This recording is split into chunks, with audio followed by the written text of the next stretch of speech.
Bonjour tout le monde, bienvenue dans la rubrique de G, c'est un plaisir de vous retrouver aujourd'hui pour une nouvelle vidéo. Une vidéo un petit peu particulière parce que je ne vais pas forcément m'arrêter sur un comics, mais plutôt je viens vous parler d'un univers étendu, l'univers de The Unnamed. Mon accent survint, comme d'habitude, on n'est pas forcément top, mais on fera avec. Cette vidéo, en fait, il y aura deux parties. Une première partie où je vais vous parler brièvement en fait de cet univers, et puis une partie qui sera réservée aux gens qui auront lu à la fois Geiger, à la fois Junkyard Joe, pour qu'on puisse parler en fait des petits easter eggs, des petits indices qui rendent cette série assez folle, assez intéressante, pleine de promesses. En tout cas, il y a beaucoup de questions, beaucoup de suspense, et je voulais juste qu'on prenne le temps de relever ces différents points ensemble. Donc, qu'est-ce que je peux vous dire sur Geiger et Junkyard Joe? Déjà, je ne vais pas forcément vous en raconter bien plus sur ces histoires en tant que telles. C'est des histoires qui sont assez courtes, qui se lisent assez vite, qui sont assez denses, mais j'ai déjà fait une vidéo sur Geiger et une vidéo où je parlais de Junkyard Joe au milieu d'autres lectures, et je pense que c'est bien suffisant. Je ne veux pas vous survendre en fait ces récits, vous dire que c'est absolument fantastique, que c'est génial, que c'est incontournable. J'en ai dit suffisamment, et après maintenant c'est vraiment à vous de voir si ça vous dit de tenter le coup. Ce que je peux rajouter, et qui me paraît important, je vous mettrai quand même dans la description le lien vers ces deux vidéos que j'ai fait, comme ça voilà, si vous voulez éventuellement en savoir un petit peu plus sur Geiger et Junkyard Joe, vous pourrez toujours vous reporter sur ces vidéos. Mais ce que je voulais vous dire qui me semble vraiment important, c'est le cadre dans lequel évoluent en fait ces deux personnages, ces deux histoires. Il est tout à fait possible de lire Geiger indépendamment de Junkyard Joe. Vous aurez un début, un milieu, une fin, ce sera satisfaisant. Vous pouvez même lire Junkyard Joe sans avoir lu Geiger. Vous aurez un début, un milieu, une fin, ça peut être satisfaisant. Mais ne doutez pas qu'il y a à l'intérieur quelques petits indices, quelques petits easter eggs, et que quand vous rassemblez les deux pièces du puzzle, ça vous montre quand même qu'on est vraiment sur une création d'un univers de super-héros assez étendu, avec beaucoup de questions, beaucoup de suspense, et c'est, je trouve, en fait le sel du truc. C'est extrêmement intéressant, tout simplement parce que je connais un tout petit peu Geoff Johns par son travail, notamment chez DC Comics, que je trouve absolument prodigieux. Et une des caractéristiques de ce scénariste, c'est vraiment de savoir faire du world building, d'aimer les personnages, de créer des univers, de savoir travailler. C'est toujours un martingale que je répète sans cesse, mais qui a son importance, de travailler sur du court terme et sur du long terme. Et on est vraiment sur ça avec Geiger et Junkyard Joe. C'est-à-dire que ces deux comics, c'est une histoire à court terme. C'est vraiment un one-shot, avec un milieu, un début, une fin. Mais à l'intérieur, il vous met des petits indices qui nécessairement, si on prend un tout petit peu de recul, qu'on se pose et qu'on y réfléchit, amènent à des théories, à des questions qui sont extrêmement plaisantes.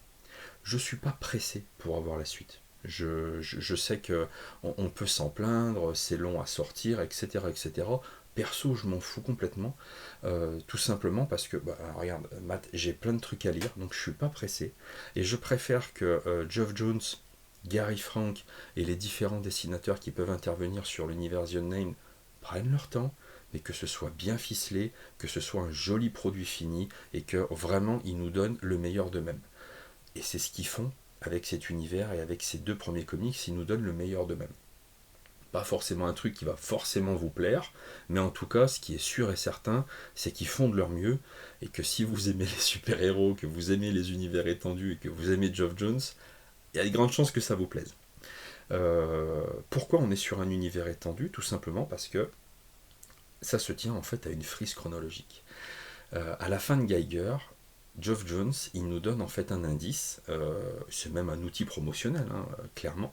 C'est pas un cliffhanger de fin de Geiger, c'est vraiment aussi un outil promotionnel. Il nous donne en fait une frise chronologique. Et sur cette frise chronologique, ça commence aux alentours, je crois, de 1770 et ça finit vers les années 2050. Et vous avez tout un tas de petits points qui pop. Et dessus, vous allez retrouver des personnages que vous pouvez connaître, Geiger, Junkyard Joe, tout un tas de personnages liés à des événements que vous ne connaissez pas forcément, et vous comprenez qu'il va forcément y avoir un lien à travers le temps entre ces différents personnages. Et au milieu de cette frise chronologique, il y a cette cette guerre inconnue qui est aussi un point fondamental en fait de cette histoire, un point de bascule. Et voilà, vous avez juste ces petits indices et vous comprenez après en lisant les liens qu'il peut y avoir entre les différents personnages et les questions qui naissent suivant des petits trucs qu'il sait parsemer au fur et à mesure de son histoire. Mais ça, je vais y revenir maintenant dans une zone spoil. Cette zone spoil, elle est vraiment destinée aux gens qui ont lu Geiger, qui ont lu Junkyard Joe, qui ont peut-être repéré comme moi les quelques petits easter eggs, les quelques petits indices, et j'avais tout simplement envie de me faire kiffer. C'est vraiment un gros kiff perso, de vous dire en fait les petits trucs que moi j'ai pu repérer. J'ai pas forcément tout vu, et je veux bien en fait qu'on en parle dans les commentaires. Déjà savoir ce que vous pensez de cet univers, savoir ce que vous pensez en fait de ces différents easter eggs, si vous êtes hypé ou pas. Enfin, moi ça m'intéresse beaucoup d'en parler, et puis surtout si vous êtes hypé, est-ce que vous avez vu des choses que moi j'ai pas forcément repérées et qu'on puisse partager autour de ça. Donc maintenant, on est en zone spoil. Dans Geiger, évidemment, en fait, on se sert aussi de Geiger pour tout simplement nous présenter un autre personnage, et c'est Joe LaFerraille, Junkyard Joe. Et à l'intérieur de Geiger, il y a déjà en fait des petits indices qui annoncent en fait Junkyard Joe. On se pose des questions. À un moment donné, on voit, comment il s'appelle, Doogie, le mec en fait qui crée le comics Junkyard Joe. On le voit apparaître au moment où Joe il est en train de s'éteindre, de mourir dans Geiger. Et nécessairement, une fois qu'on a lu Junkyard Joe, ça fait naître des questions, tout simplement parce que à la fin de Junkyard Joe, on a vraiment une happy end, puisqu'ils sont tous en train de faire un barbecue.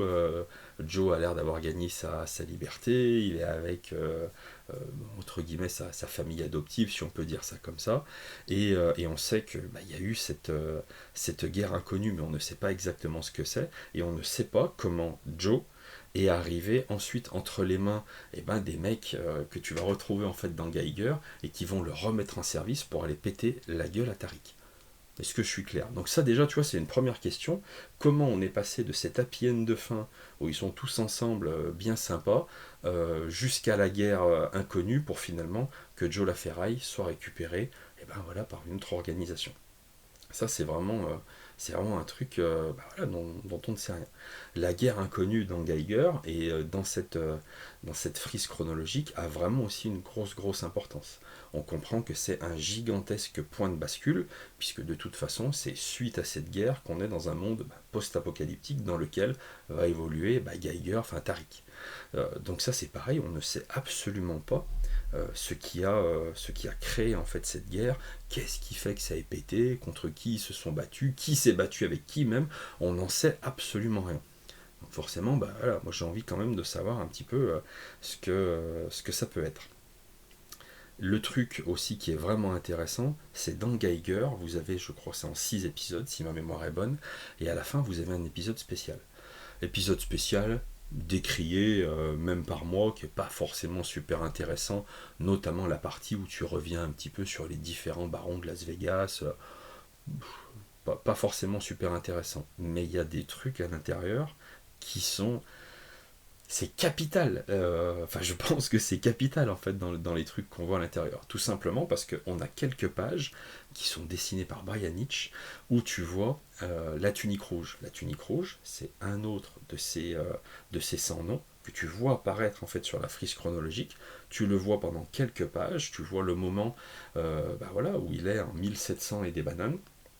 Tu comprends que c'est un immortel, tu comprends qu'on vient le chercher dans le futur, que dans le futur en fait tu le vois et que quelqu'un vient le chercher, un chevalier de l'apocalypse de mémoire, pour lui dire on voudrait bien que tu ailles péter la gueule à Tariq, à Geiger, mais tu ne sais pas en fait, t'en sais pas plus tellement au niveau de son histoire.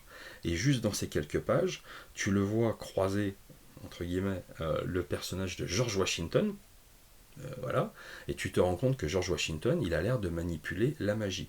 Et dans la magie en fait qu'il utilise, à un moment donné, il fait péter une espèce de sort, et ce sort, ça fait une espèce de symbole assez éclatant. Il a aussi également ce symbole-là sur son col. Ça fait un petit pins où tu comprends en fait que c'est une sorte de confrérie. Mais voilà, t'en restes là, et puis tu as fini Geiger, et puis tu reprends ta vie. Et dans Junkyard Joe, c'est pas. Enfin voilà, il faut y faire attention, parce que moi j'avoue que j'avais un petit peu oublié cette histoire de symbole, et en lisant Junkyard Joe, tu te rends compte à un moment donné que il y a le. Enfin, à un moment donné, tu vois ces plaques de soldats, et quand tu regardes sur ces plaques de soldats, tu te rends compte qu'il y a ce symbole-là. Ce symbole qui est inconnu aussi par les mecs en fait qui regardent en fait ce symbole. Personne ne sait ce que veut dire ce symbole, mais c'est le même qu'utilisait George Washington, qu'il avait sur son col et qui lui permettait en fait de balancer de la magie. Donc quel est le lien entre George Washington, Joe LaFerraille, les créateurs de Joe LaFerraille, parce que c'est le gouvernement américain, c'est sur ordre du gouvernement américain que Junkyard Joe a été créé. Quel est le lien en fait dans tout ça? Voilà. Et quel est le lien du coup avec la tunique rouge, puisque la tunique rouge a croisé George Washington, etc. etc. Est-ce qu'il y a, enfin, du coup, tu as plein de questions qui naissent. Et je trouvais que c'était déjà pas mal en fait en termes de questions que tu pouvais te poser jusqu'à la dernière page en fait de Junkyard Joe, qui pour moi ça a renversé le game et ça a renversé en fait tout ce que j'imaginais, parce que je suivais en fait cette frise chronologique voilà, que tu vois en fait dans le temps, et je me disais vraiment qu'on allait avoir des comics qui allaient revenir sur chacun des personnages, etc., etc. Puis peut-être qu'à un moment donné, tu aurais un truc un peu final, voilà, mais qu'ils allaient peut-être même pas forcément tous se croiser, voilà, puisque le temps, par définition, dans cet univers-là, pour moi, les voyages dans le temps, ce genre de choses, on les avait pas vus, donc c'était pas une option. J'avais pas du tout pensé à ça.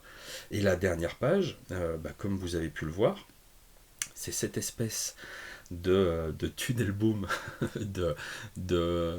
je vois, il y a une faille temporelle en fait qui est créée par Tariq et un autre personnage. Qui est-il? Est-ce que c'est la tunique rouge? Est-ce que c'est quelqu'un d'autre? J'en ai pas la moindre idée, mais on a cet autre personnage aussi, hop, qu'on commence à nous montrer un tout petit peu, et tu vois en fait qu'ils essayent de venir récupérer, si je dis pas de bêtises, en fait Joe LaFerraille, mais c'est pas le bon moment, etc., etc. Ils se font attaquer, ils sont obligés de repartir. Ça a l'air de rien, mais pour moi c'est un truc, c'est capital, et c'est un truc de ouf, parce que du coup quand tu regardes cette frise chronologique, les possibilités viennent d'exploser, parce que tu sais que maintenant il est possible de voyager dans le temps. Geiger et un autre perso arrivent en fait à voyager dans le temps. Est-ce que tu vas les voir dans une autre histoire voyager dans le temps pour aller récupérer un autre personnage, aller récupérer Joe LaFerraille, aller récupérer le monstre ou je sais pas qui? J'en ai pas la moindre idée, mais en tout cas, le champ des possibles avec ce voyage temporel vient d'exploser. Et voilà, tu vois, c'est pas forcément des trucs euh, absolument hallucinants pour l'instant, grandioses, mais c'est tout un tas de petits éléments mis bout à bout. Tu te dis, mais putain de merde, mais qu'est-ce qu'il est en train de nous créer, Geoff Jones? Et j'ai hâte de connaître la suite. Pour l'instant, si je dis pas de bêtises, il n'y a pas de suite annoncée. Est-ce qu'on va s'intéresser à la tunique rouge? Est-ce qu'on va s'intéresser à un autre perso? Est-ce que ce sera encore autre chose? J'en ai pas la moindre idée, mais j'ai envie d'en savoir plus et d'en avoir plus déjà tout simplement pour la qualité des récits que j'ai trouvé excellente, et en même temps sur cet univers qui est en train de se déployer sous nos yeux. Moi ça me passionne, et je doute bien qu'on va pas être 150 en fait à dire ça, mais je trouve que c'est important d'en parler. Et déjà parce que ça me fait kiffer, et puis parce que dans les propositions qu'on peut avoir sur les différents super-héros, Marvel, DC, c'est pas forcément la joie. Le dernier vrai gros univers super-héroïque qui je trouve avait de la gueule, c'est Invincible. Même si j'ai pas encore terminé la série, on est bien sur un univers de super-héros. Et là, on a celui-là qui est en train de se créer d'une manière totalement atypique, que moi j'ai jamais vu, avec cette frise chronologique, avec des one-shots sur chacun des personnages. Quel est le plan qu'a Geoff Jones en tête? J'en ai pas la moindre idée, mais je trouve que son plan-là, pour raconter une histoire de super-héros et raconter un univers étendu, j'ai pas souvenir en fait d'avoir quelqu'un qui a employé cette technique-là. Et ça me passionne. Je trouve ça génial. Et je trouverais dommage que plein de gens en fait passent à côté parce que Bah, des trucs que j'avais lus, ouais, Geiger, bon, sympa, mais je m'attendais à mieux. Mais oui, mais parce que, en fait, il y a des gens, bah, on peut pas avoir le même rapport, en fait, tous avec Geoff Jones, avec Gary Frank, et c'est bien normal. Mais je trouve que c'est vraiment une erreur de simplement lire Geiger, de regarder ça juste la petite histoire, de se concentrer là-dessus et d'émettre simplement un jugement sur ça. C'est important, mais il n'y a pas que ça. Derrière, il y a l'univers qui est en train de se créer, et je trouve que c'est ça qui est le plus attrayant. Voilà.